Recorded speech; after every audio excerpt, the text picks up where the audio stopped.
अस्सलामुअलैकुम नाजरीन, तहलका न्यूज़ 7 में आपका खैर मकदम है। मैं हूं एडिटर रशीद आलम।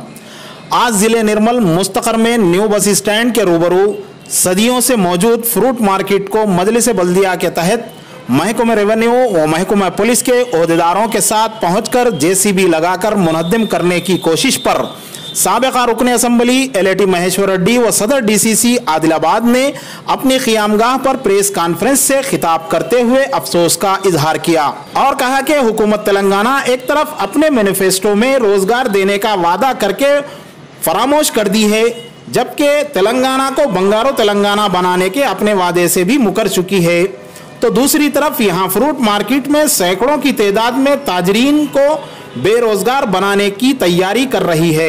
उन्होंने रियासती वजीर इंदिरा किरण रेड्डी पर कहा कि एक मिनिस्टर होकर मिशन भगीरथा और मिशन काकतिया के कामों में कमीशन सोचने वाले आज गरीब फ्रूट मार्केट के ताजरीन को बेरोजगार करने के लिए बल्दिया वो पुलिस महकमे का इस्तेमाल कर रहे हैं। उन्हें ये फिक्र नहीं है कि अगर ये गरीब यहाँ से उठा दिए जाएंगे तो वो किस जगह अपने रोजगार के जरिए घरों को चलाएंगे। एलएटी महेश्वर रेड्डी ने कहा कि फ्रूट मार्केट के ताजरीन को इनके मुतबादिल जगह जब तक फराहम नहीं की जाएगी तब तक वो वहीं पर अपना कारोबार चलाएंगे।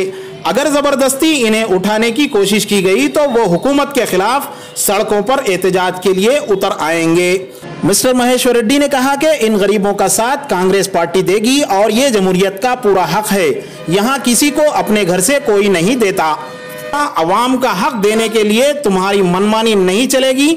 उन्होंने रियासती वजीर इंदिरा किरण रेड्डी के लड़के के नाम पर मौजूद बस स्टैंड के करीब कब्जे की जमीन इन गरीब लोगों को देने का भी मुतालबा किया।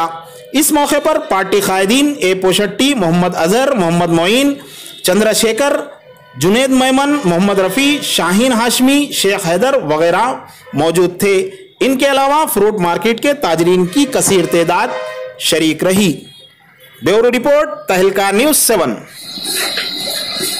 కమిషనర్ తోటి కోర్టు గడించుకుంటే మీరు చల్లగా ఉంటే ప్రపంచం చల్లగా ఉండదు అనుకుంటున్నారు. అధికారులకు వచ్చేలాగా వీళ్ళకు నెలకు జీతాలు రావు. డొక్కాడితే పొట్టాడి చేతులాడితే మాత్రం డొక్కాడనేటువంటి బతుకులు, రోజు పళ్ళమ్ముకుంటే మాత్రం ఇంటికి వాళ్ళు సరుకులు తీసుకుపోయి ఇంట్లో మరి వంటలు చేసుకునేటువంటి జీవితాలు, ఆ జీవితాలతో మీరు చెలగాటం ఆడుతూ ఉన్నారు. వాళ్ళ బతుకులతో చెలగాటం ఆడుతూ ఉన్నారు. ఇది మంచి పద్ధతి కాదు అని చెప్పి నేను తెలియజేస్తా ఉన్నాను. ఒకవేళ మీరు మళ్ళీ వీరికి ఆల్టర్నేటివ్ ప్లేస్ చూపించకుండా, వీరికి ఆల్టర్నేటివ్ జాగా చూపించకుండా వీళ్ళను తొలగించే ప్రయత్నం చేస్తే పెద్ద ఎత్తున ఆందోళన చేస్తానని కూడా తెలియజేస్తా ఉన్నాను. అంతేకాదు మరీ బలవంతంగా వీరి జోలికి వస్తే రేపు 6 నెలల్లో కాంగ్రెస్ ప్రభుత్వం వస్తుంది. కాంగ్రెస్ ప్రభుత్వం వచ్చినాక యథావిధిగా వారిని అక్కడనే కూర్చోబెడతానికి కూడా నేను ఈ విషయంగా తెలియజేస్తా ఉన్నాను. వారికి అండగా మేము ఉంటాం. కాంగ్రెస్ పార్టీ అండగా ఉంటది. వారి జోలికి మీరు చిన్న బడుగు బలైన వర్గాల వారి జోలికి వస్తే మాత్రం ఊరుకునేది లేదు. మేమందరం వారికి అండగా ఉంటామని కూడా మరొకసారి తెలియజేస్తా ఉన్నాం. ఆల్టర్నేటివ్ ప్లేస్ చూపించరు, వారి జీవితాన్ని ఏమైతే ఆలోచన చేయరు, కుటుంబాలు జీవన పడుతున్న ఆలోచన చేయరు. కేవలం మీకు రాత్రికి 3 వస్తుంది, పొద్దుగల క్లియర్ చేయాలంటే ఇది ఉన్న ఈ ప్రజాస్వామ్యం అనుకుంటున్నారా, లేకుంటే మీ తాత జాగిర్ అనుకుంటున్నారా? అనాలోచిత రహితమైనటువంటి పనులు చేయడం మంచిది కాదు. ఇలాంటి ఆలోచన రహితమైనటువంటి పనులు చేస్తే మేము ఊరుకునే సమస్య లేదు. మేము వారికి అండగా ఉంటామని మరొకసారి తెలియజేస్తా ఉన్నాను. కొన్ని వందల మంది జీవితాలు ఈరోజు ఆధారపడి ఉన్నాయి.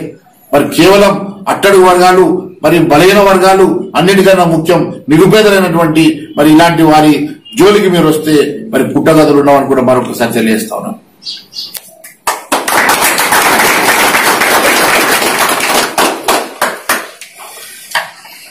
రోడ్డు మీద వీళ్ళు వస్తున్నారని చెప్పి చెప్తున్నటువంటి మంత్రి గారు కానివ్వండి, అధికారులు కానివ్వండి, మరి పక్కనే చాలా మంది కబ్జాలు పెట్టుకొని మరి అక్కడ ప్రభుత్వ భూములు ఉన్నాయి. ఇంద్రకరణ్ రెడ్డి గారు కొడుకు పేరు మీద కబ్జా పెట్టిన 3 ఎకరాలు ఉన్నది కదా, మరి దాన్ని లెవెల్ చేసి మరి వీరికి ఇవ్వాల్సిందిగా డిమాండ్ చేస్తున్నాము.